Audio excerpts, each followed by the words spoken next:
Chapter 18. 9 Days. The marriage day was shining brightly, and they were ready outside the closed door of the doctor's room, where he was speaking with Charles Darnay. They were ready to go to church, the beautiful bride, Mr. Lorry, and Miss Pross, to whom the event, through a gradual process of reconcilement to the inevitable, would have been one of absolute bliss, but for the yet lingering consideration that her brother Solomon should have been the bridegroom. "And so," said Mr. Lorry, who could not sufficiently admire the bride, and who had been moving round her to take in every point of her quiet, pretty dress, "and so it was for this, my sweet Lucy, that I brought you across the Channel. Such a baby! Lord bless me! How little I thought what I was doing! How lightly I valued the obligation I was conferring on my friend Mr. Charles!" "You didn't mean it," remarked the matter-of-fact Miss Pross, "and therefore how could you know it? Nonsense." "Really? Well, but don't cry," said the gentle Mr. Lorry. "I am not crying," said Miss Pross. "You are." "I, my Pross?" By this time Mr. Lorry dared to be pleasant with her on occasion. "You were just now. I saw you do it, and I don't wonder at it. Such a present of plate as you have made 'em is enough to bring tears into anybody's eyes. There's not a fork or a spoon in the collection," said Miss Pross, "that I didn't cry over last night after the box came, till I couldn't see it." "I am highly gratified," said Mr. Lorry, "though, upon my honour, I had no intention of rendering those trifling articles of remembrance invisible to any one. Dear me! This is an occasion that makes a man speculate on all he has lost. Dear, dear, dear! To think that there might have been a Mrs. Lorry any time these 50 years almost." "Not at all," from Miss Pross. "You think that there never might have been a Mrs. Lorry?" asked the gentleman of that name. "Pooh!" rejoined Miss Pross, "you were a bachelor in your cradle." "Well," observed Mr. Lorry, beamingly adjusting his little wig, "that seems probable too." "And you were cut out for a bachelor," pursued Miss Pross, "before you were put in your cradle." "Then I think," said Mr. Lorry, "that I was very unhandsomely dealt with, and that I ought to have had a voice in the selection of my pattern. Enough! Now, my dear Lucy," drawing his arms soothingly round her waist, "I hear them moving in the next room, and Miss Pross and I, as two formal folks of business, are anxious not to lose the final opportunity of saying something to you that you wish to hear. You leave your good father, my dear, in hands as earnest and as loving as your own. He shall be taken every conceivable care of during the next fortnight while you are in Warwickshire and thereabouts. Even Tellson shall go to the wall, comparatively speaking, before him. And when, at the fortnight's end, he comes to join you and your beloved husband on your other fortnight's trip in Wales, you shall say that we have sent him to you in the best health and in the happiest frame. Now, I hear somebody's step coming to the door. Let me kiss my dear girl with an old-fashioned bachelor blessing before somebody comes to claim his own." For a moment he held the fair face from him, to look at the well-remembered expression on the forehead, and then laid the bright golden hair against his little brown wig with a genuine tenderness and delicacy which, if such things be old-fashioned, were as old as Adam. The door of the doctor's room opened, and he came out with Charles Darnay. He was so deadly pale, which had not been the case when they went in together, that no vestige of colour was to be seen in his face. But in the composure of his manner he was unaltered, except that to the shrewd glance of Mr. Lorry it disclosed some shadowy indication that the old air of avoidance and dread had lately passed over him like a cold wind. He gave his arm to his daughter, and took her downstairs to the chariot which Mr. Lorry had hired in honour of the day. The rest followed in another carriage, and soon, in a neighbouring church, where no strange eyes looked on, Charles Darnay and Lucy Manette were happily married.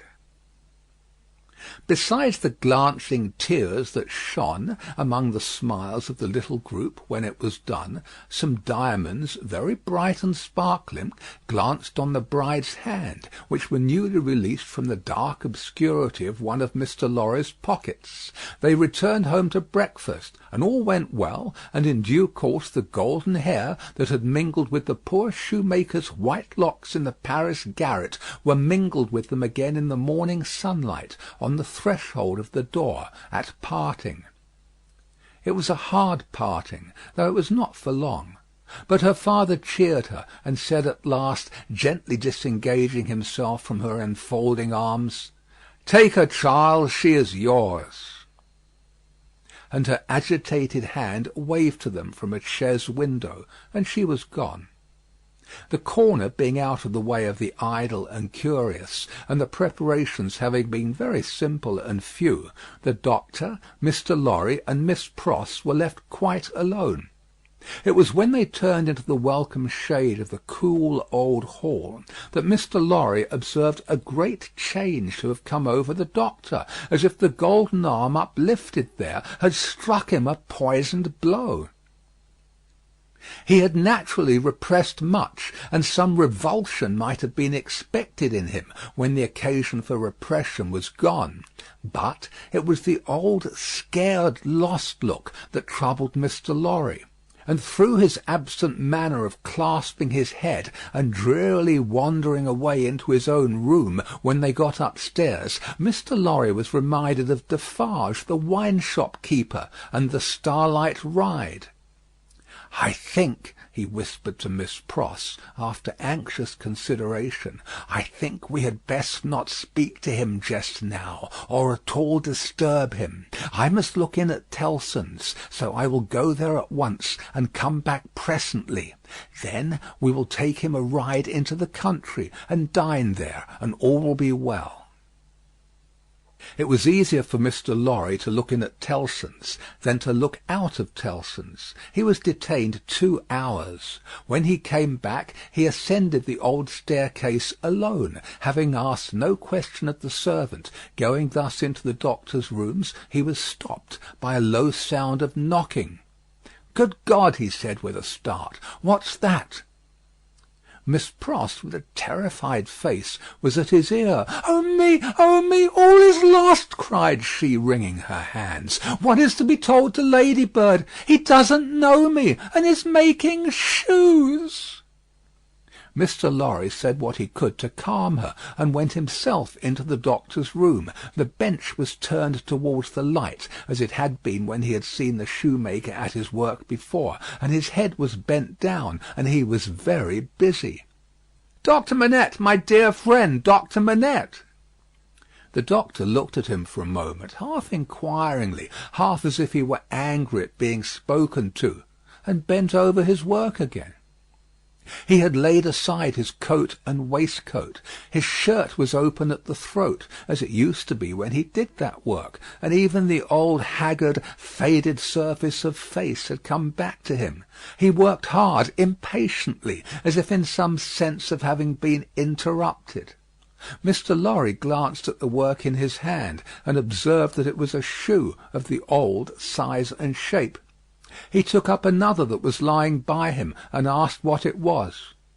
"A young lady's walking shoe," he muttered, without looking up. "It ought to have been finished long ago. Let it be."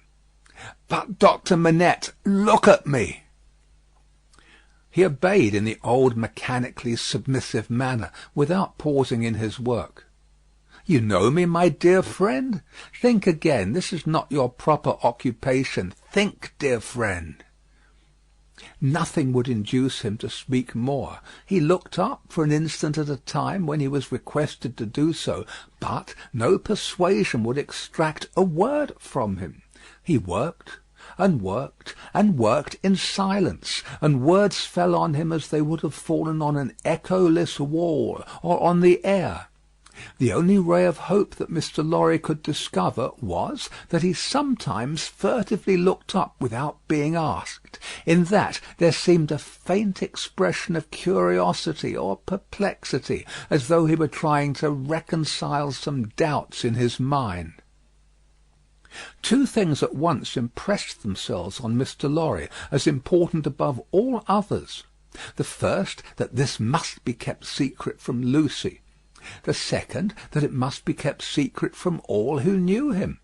In conjunction with Miss Pross, he took immediate steps towards the latter precaution by giving out that the doctor was not well and required a few days of complete rest.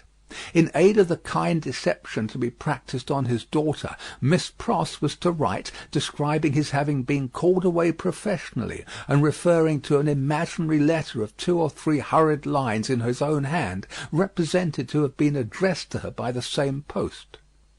These measures, advisable to be taken in any case, Mr. Lorry took in the hope of his coming to himself.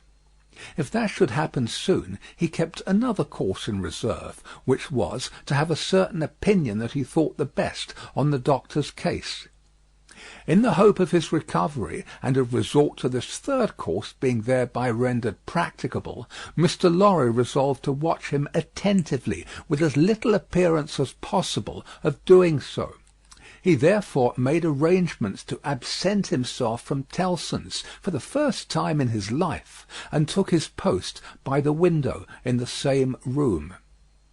He was not long in discovering that it was worse than useless to speak to him, since, on being pressed, he became worried.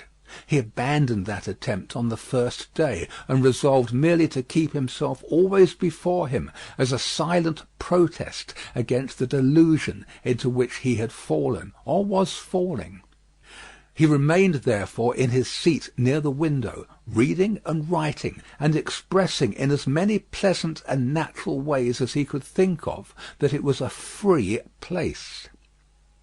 Dr. Manette took what was given him to eat and drink, and worked on that first day until it was too dark to see. Worked on half an hour after Mr. Lorry could not have seen for his life to read or write. When he put his tools aside as useless until morning, Mr. Lorry rose and said to him, "Will you go out?" He looked down at the floor on either side of him in the old manner, looked up in the old manner, and repeated in the old low voice, "Out?" "Yes, for a walk with me. Why not?" He made no effort to say "why not," and said not a word more. But Mr. Lorry thought he saw, as he leaned forward on his bench in the dusk, with his elbows on his knees and his head in his hands, that he was in some misty way asking himself, "Why not?" The sagacity of the man of business perceived an advantage here, and determined to hold it. Miss Pross and he divided the night into 2 watches, and observed him at intervals from the adjoining room. He paced up and down for a long time before he lay down, but when he did finally lay himself down, he fell asleep. In the morning he was up betimes, and went straight to his bench and to work.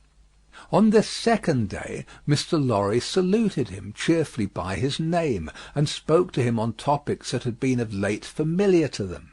He returned no reply, but it was evident that he heard what was said, and that he thought about it, however confusedly.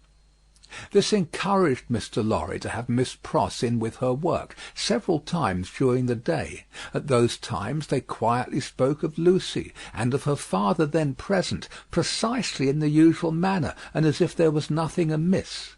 This was done without any demonstrative accompaniment, not long enough or often enough to harass him, and it lightened Mr. Lorry's friendly heart to believe that he looked up oftener, and that he appeared to be stirred by some perception of inconsistencies surrounding him.